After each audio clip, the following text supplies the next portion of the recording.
Fala galera, beleza? Beleza? Mar Forte aqui. Então, mais um dia para a gente poder bater um papo. E eu queria compartilhar uma experiência que eu tive com minha filha, onde ela estava se sentindo inútil, perdida, sem saber se estava agradando a Deus, sem saber se estava fazendo o que Deus queria que ela fizesse e com muita pouca consciência do que ela tinha que fazer na Terra para poder ajudar outras pessoas e cumprir o chamado de Deus na vida delas. Você se sente assim meio perdido?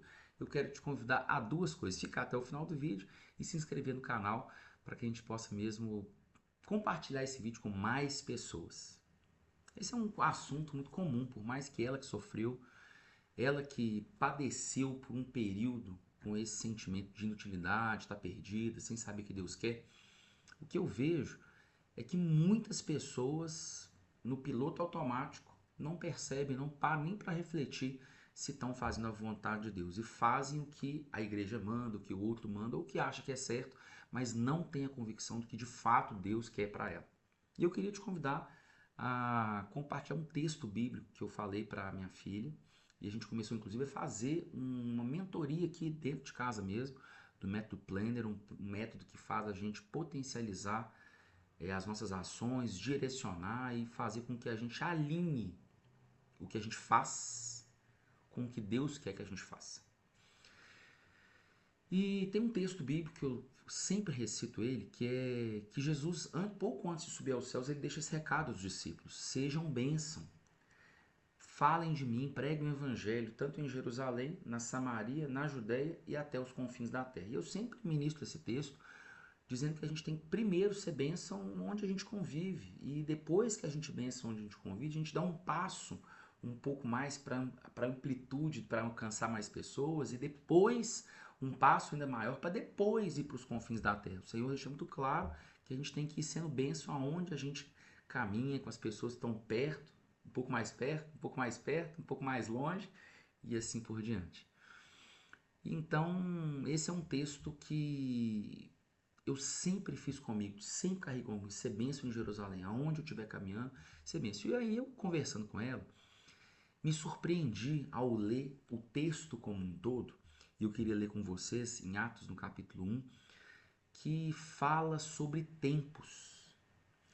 Porque existe tempo para todas as coisas. E existe tempo para você pregar em Jerusalém. Existe tempo para você pregar na Judéia, na Samaria e até os confins da terra.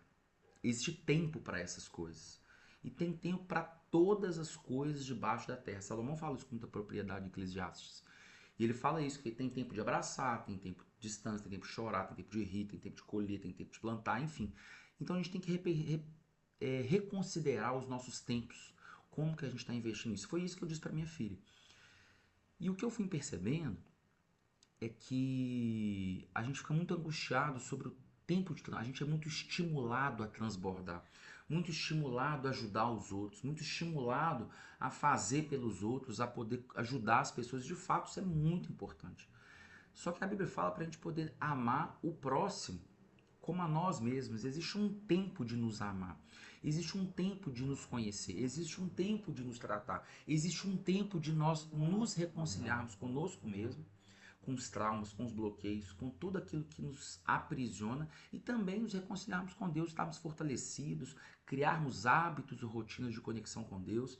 Então eu comecei a conversar com ela sobre isso e fiquei muito surpreso quando eu li o texto todo da Bíblia de todo o contexto desse versículo de ser bênção em Jerusalém, sereis minhas testemunhas em Jerusalém, toda a Judéia e Samaria até os confins da terra. Então, mas olha o que fala antes. Atos no capítulo 1, versículo 4. E comendo com eles, Jesus determinou que os discípulos não se ausentassem de Jerusalém, mas esperassem pela promessa do Pai, a qual ele disse: E de mim ouvistes, porque João na verdade batizou com água, mas vós sereis batizados com o Espírito Santo, não muito depois desses dias. Então olha que legal. O versículo, o ter contexto bíblico que antecede ser testemunha de Jesus em Jerusalém, na Samaria, na Judéia e até os confins da terra, fala para nós esperarmos um tempo em Jerusalém, até que do alto cumprisse a promessa que é o Espírito Santo, é o Pentecostes. Então houve um tempo onde eles estavam assim eufóricos, porque foi uma montanha russa de sentimentos. Jesus fazendo milagres incontestáveis, milagres surpreendentes, coisas que ninguém tinha visto. Aí depois ele passa por uma morte traumática, uma morte assim dolorosa, algo assim que foi muito impactante para todos os discípulos. Depois ele vem e os discípulos ficam na incredulidade, na dúvida se Jesus ia mesmo ou não ia ressuscitar. Jesus ressuscita, aí foi aquele alvoroço.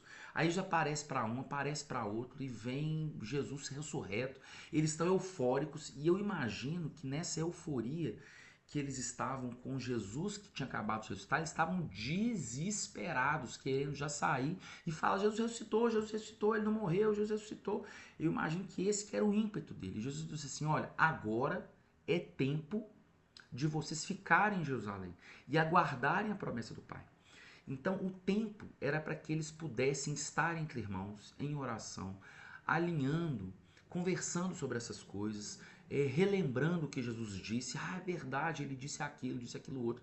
Então a gente não sabe muito bem, mas o fato que o que eles conversavam, o que eles estavam orando e discutindo entre eles, mas o fato é que Jesus mandou eles ficarem juntos reunidos, para que eles pudessem receber o que Deus tinha para eles, uma promessa especial para aquele tempo. E aí quando eu disse para minha filha, eu falei: isso aqui, deixa eu te contar, eu acho que você está um pouco afobada, afoita, porque o tempo, a primeira coisa que a gente precisa perguntar é se o que está sendo dito é para nós. Ah, eu tenho que ser bênção. Você tem, é para você? De fato, eu tenho que ser bênção. Mas a segunda pergunta é: isso que está sendo dito, que é para mim, é para esse tempo? Ou eu tenho que esperar algum tempo? E cada um tem o seu tempo. E eu disse claramente: olha, agora é tempo de você ter algumas conquistas com o Senhor. Um hábito, uma rotina de buscar a Deus com frequência, com regularidade, com intensidade. É de fazer leituras bíblicas todos os dias, é de orar todos os dias, é de ficar em silêncio e ouvir a voz do Espírito Santo, é buscá-lo, é louvá-lo. É um tempo de você se encher e é exatamente isso. E aí eu falei assim, quando eu disse isso para ela falou assim: olha, transbordar, ser testemunho, pregar o evangelho, ser bênção na vida das pessoas que você conhece, faz parte do projeto de Deus para a sua vida. Mas eu creio que o tempo agora é tempo de você se encher. E isso trouxe tanto alívio e paz para ela, porque ela entendeu que ela precisa primeiro se encher, se preparar, para depois assumir o ID que tanto Deus falou, porque Jesus falou para nós. E essa coisa da ansiedade deles, será?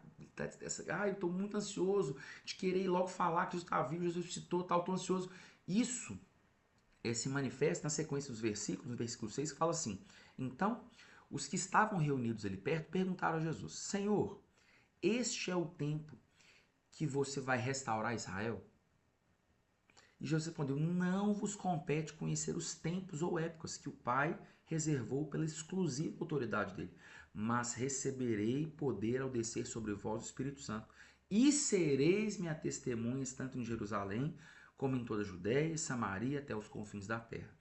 E aí eles estavam aqui: Jesus, é agora que você vai restaurar o templo, nós para esperar por quê? Por que nós temos que esperar? É porque o Senhor vai restaurar tudo? É porque o Senhor vai vir com poder e vai vir fazer acontecer, tal, o que que é? Oh, não compete você saber o que nós vamos fazer, não.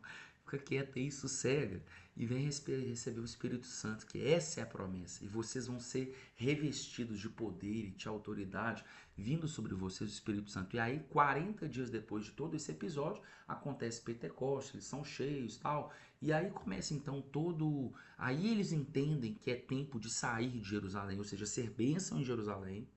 Porque vocês entendam, Jesus mandou eles ficarem em Jerusalém, mas aguardar.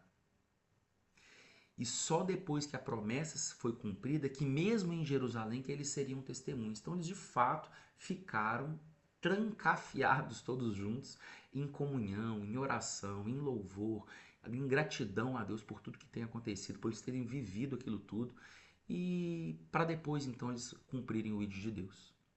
Com essa mensagem que eu gostaria de deixar para o seu coração é que para tudo tem um tempo.